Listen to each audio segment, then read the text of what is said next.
Welcome to the GFY Podcast, a podcast by healthcare professionals providing insight on how to navigate your health so that you can go fix yourself.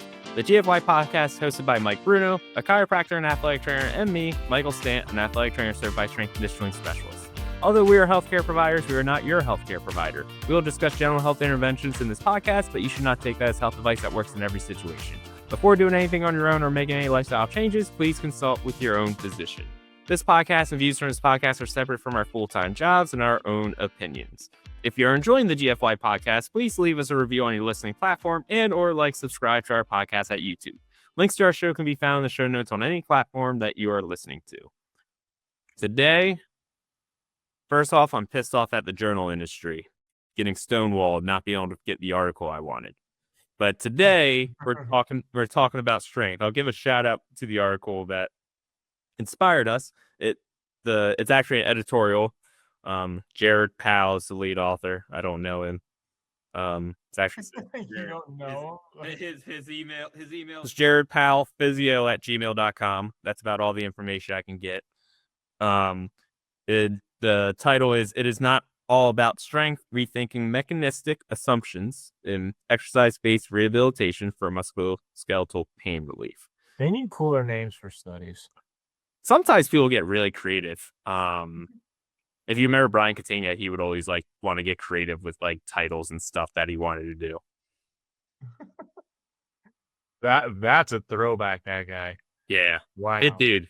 Look up Slings. Great dude. Yeah. Shout out Slings. Shout out Slings. You still do talk about those every once in a while. I still incorporate some here or there. If I don't know if the theory I still go about it. And we're not going to dig in on the theory, but I think it does kind of go into this idea of that it's not all about strength. And I always like going back to a story. It was my first or second year as a GA at Sacred Heart, and had a lacrosse athlete, knee pain. It's all right, well, we'll refer you to the ortho and kind of see what's going on.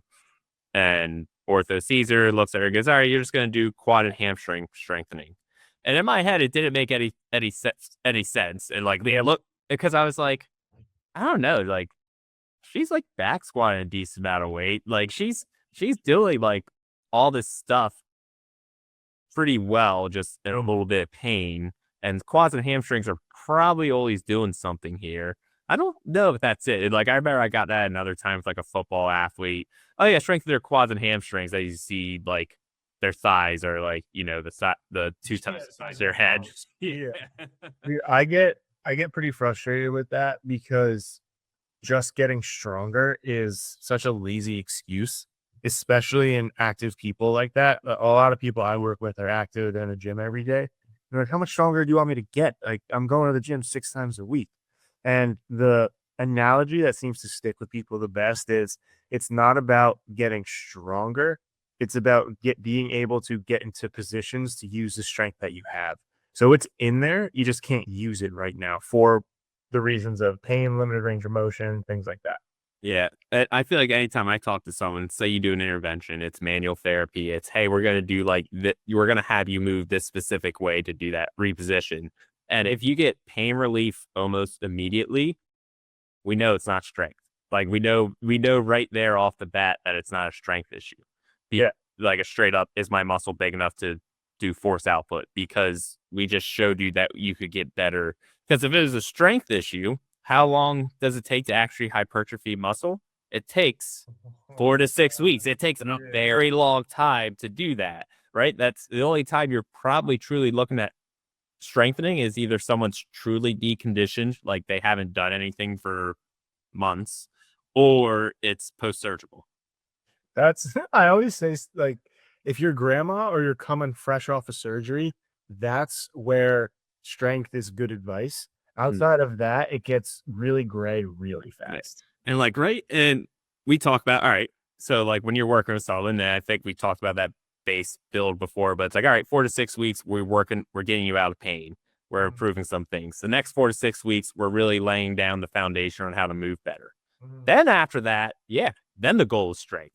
Then the goal is power. That's how we're going to really kind of, hey, you're actually going to improve performance at that point.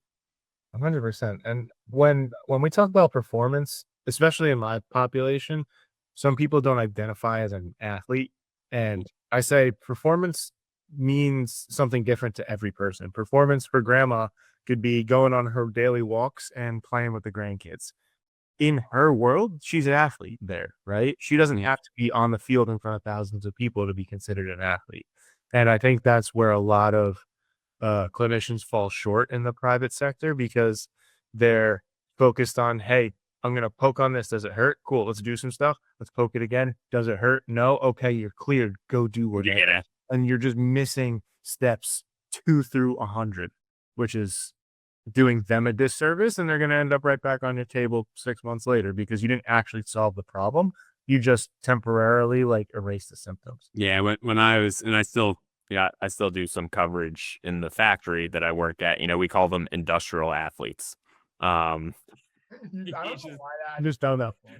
yeah, You know that factory that I the work in? Like, factory I work at. I gotta keep on. they're an industrial worker and like Yeah. Industrial athletes. That's how we refer to them as because we're like trying to put like part of it was us putting in their mind that like, hey, like what you're doing is actually pretty taxing. Like and like performance for you is very important. Like it's your livelihood in this setting. So we want to make sure that you can return to work, get work conditioned, all that stuff. I was talking to a guy yesterday and he was saying how his active job, he's in construction Hmm. and also has kids. And then also is like, I won't hire anybody to do handiwork around my house. Like it's always me. Like, okay. So like if your back hurts and you can't get underneath your sink, like your house is gonna flood. Like there's these secondary and tertiary consequences to back pain that he was aware of, but most people wouldn't be, you know? It's a lot of figuring out a lot of people are scared to look. It's like a train wreck. You're like kind of like half looking.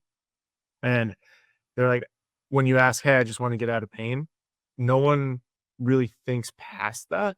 So the conversation stays superficial between the patient and the clinician, where, okay, once we get out of pain, we're determining that a success. But you get out of pain and you go back to go run, and there was no prep work done in that scenario, then you're going to be super frustrated and confused at the end of the day because you didn't actually solve the problem you want. Yeah. And it's funny. I always take it up to like the college athletes because I've worked with so many, probably, I don't want to call it higher level, but higher. Some college athletes are So, level. yeah, We're like, yeah. how did you get a scholarship?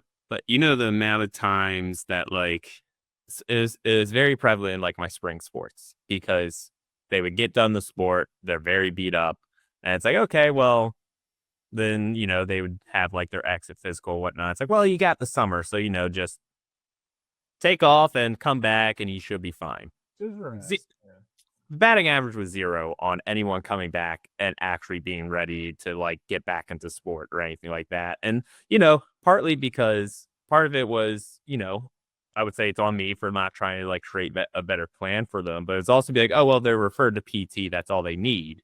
And they would go to PT, they would probably just do like whatever tabletop exercise there were. Then there was like never a plan set forth on like how do we get you ready for the conditioning and the work that you have to do for the fall season as as a college athlete. I look at preseason conditioning as almost like cramming for a test. Oh yeah. These kids think that they can build up.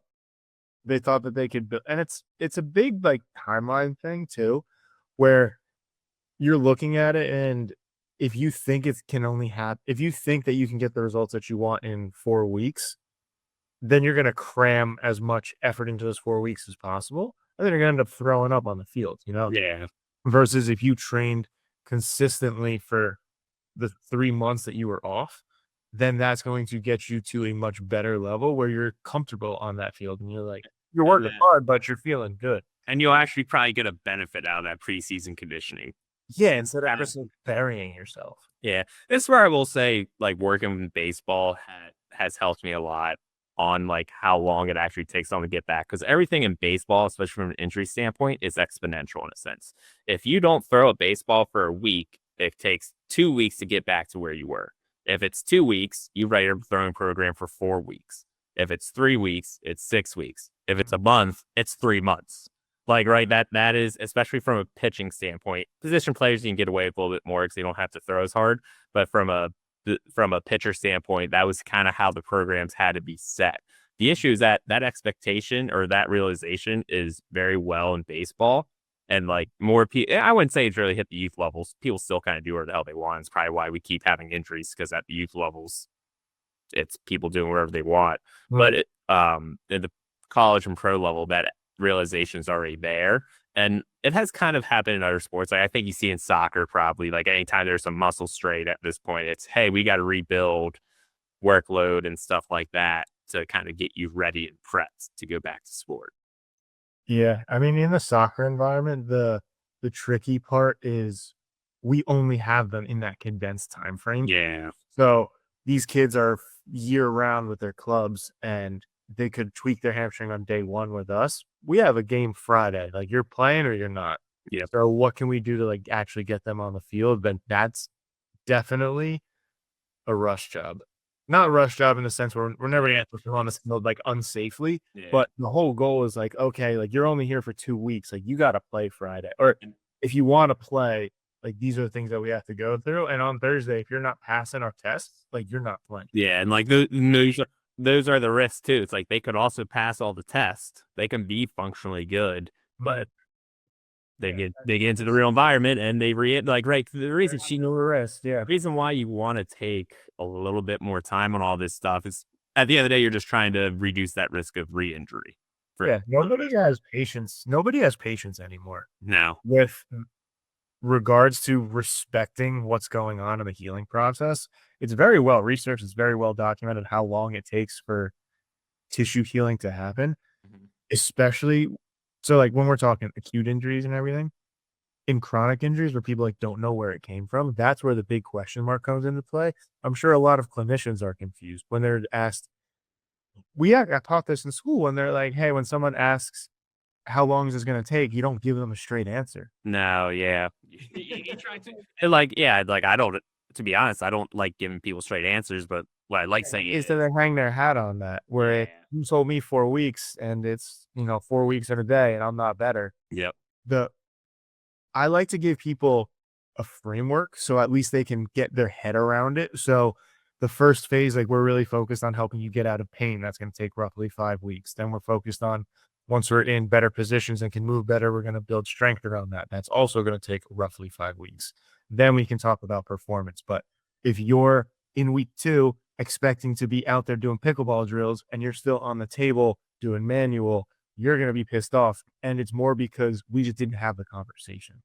Yeah, Not and sure what about that. I don't think a lot of people have that conversation. Oh, Like oh, it's even oh, the okay. and it's when people go see like they go see your primary care or your ortho or your sports med doc. Like they don't have that conversation. They just go, "This is what it is. You're out for 2 weeks. Like follow up with me if you have any issues." So they don't have to have that conversation either. Yeah, Like like, how can you have that conversation if you're seeing the guy for 5 minutes? yeah, The amount of people that I've worked with who have spoken with an ortho or primary care person prior, their story is relatively the same when they go in and they get maybe 5 minutes with the doctor just for him to say, "Oh, you're good," or, "Oh, you're not, like, we should talk about surgery or something else." yeah, And, you didn't really have a conversation with me, you just looked at me like a car, determined if the part was still connected, and if it is, then you're gonna, like, just clear me, and if it's yeah. not, then it's like, "Hey, go get surgery to get it reattached." There's so many other options in between those 2. Yeah, I've had people with, like it's always a bit confused to me when it's happened where I'll be treating someone and they'll say, "Yeah, it's going better. It feels slow, but like I'm doing a little bit better. I got to follow up with the ortho. I'm all right. Let me know how it goes." They come back, "Okay, I got surgery scheduled next week," and I'm always just like, "But What? like, how did I thought you said you were doing better." Yeah, but it's taken a while, and he felt like it wasn't gonna get much better after this, so that's what we did. That That's the happens. crazy part. That happens. Yeah, like, if they came to see one of us and we had the conversation like, "Hey, you're not going to notice," or, like, if running's the thing, "You're not going to be running for 3 months." Like, let's Yeah. put that out there out the jump. then it's like, okay, are you on board with a plan that's going to ultimately get us back to running? But the short term negative or the consequence of that short term is that I have to lay off running for a while, right? Sometimes people will be like, oh, but they said I can get surgery today and then be back to running in 3 months. The outcome and the timeline is still the same, but the surgery has that perceived like it's It fixes almost it. like guarantee it's gonna And work. That you'll it's be good. You'll be good for forever because we did this surgery, which like yeah. all the research says to say it's a knee surgery. It's you're getting arthritis probably. Like as soon as you go in, you're getting arthritis. I had a client the other day who's um, dealing with a really bad flare up of a long-standing disc issue. He's like, I would never really consider surgery or drugs or injections or anything, but this is so bad. Like, I'm considering surgery and injections and stuff. And he's gone through all the conservative, he's gone through it the right way. And I was like, dude, you are a candidate. Like, it's there for a reason. Yeah, you can definitely get there for sure. It's Yeah. like So, like, there. that's like, there's no, that is why it was created. That's why it's a thing. The problem is that if that's like that group of people who like truly need it and it works for them is like this big, the people who actually get it is a lot bigger. Yeah, and And that's the that's issue. where it gets, yeah, that's where it gets into trouble because I've had an equal amount of people who are in that like big pool get surgery, do the rehab, come out and have the same exact problem as when they went in. Yeah, And how pissed off would you be at that? yeah. One of those lacrosse athletes surgery on her knee. Think it think they removed the plica, which whatever. I haven't heard that word. No, no. Yeah, yeah. She said she said she wished she never got the surgery. It never felt better. Like it was all the same stuff, and then she had to go through rehabbing from a rehabbing from a surgery, so nothing got better. Dude, it's crazy. I have a guy who's been through 2 ACL surgeries, um, like crazy amount of arthritis in his knee, yada yada. His knee pops and clicks and grinds and Mhm. all that fun stuff.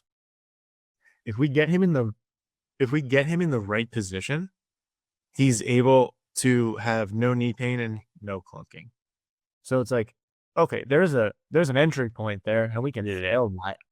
But it's there's gonna take a while. Like the oh yeah, I was like, dude, buckle up. This you're in for the long haul. And yeah, he's like, okay, let's ride. Like this is what I want. Like just like he's a guy who can squat 500 pounds no problem, but he's terrified of stairs. You know what I mean?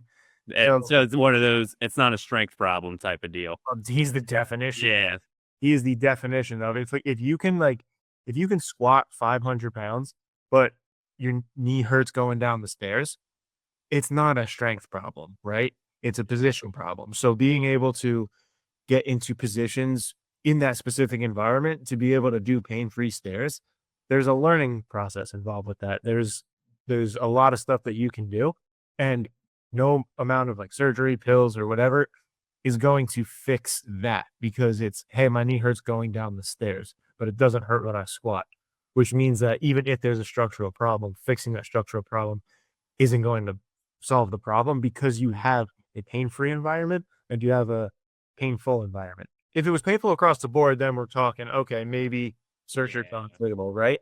Where you can't do anything to get out of pain. But that's not the case in a lot of people. A lot of people can find a pain-free position. And then from there, you just scale that and make it more and more pain-free across more environments. yeah. And that's how you avoid surgery. Bing, bang, boom. Yeah, because it's funny because even with the surgery, like I've had people go get MRIs and they're like, yeah, there may or may not be something there, but like, yeah, we'll go in and clean your knee out. Like that's like the typical one that happens all the time. Oh, like and me personally, I'm like, like I don't want surgery if I ever have to do it. Like Yeah, that it's like sounds brutal.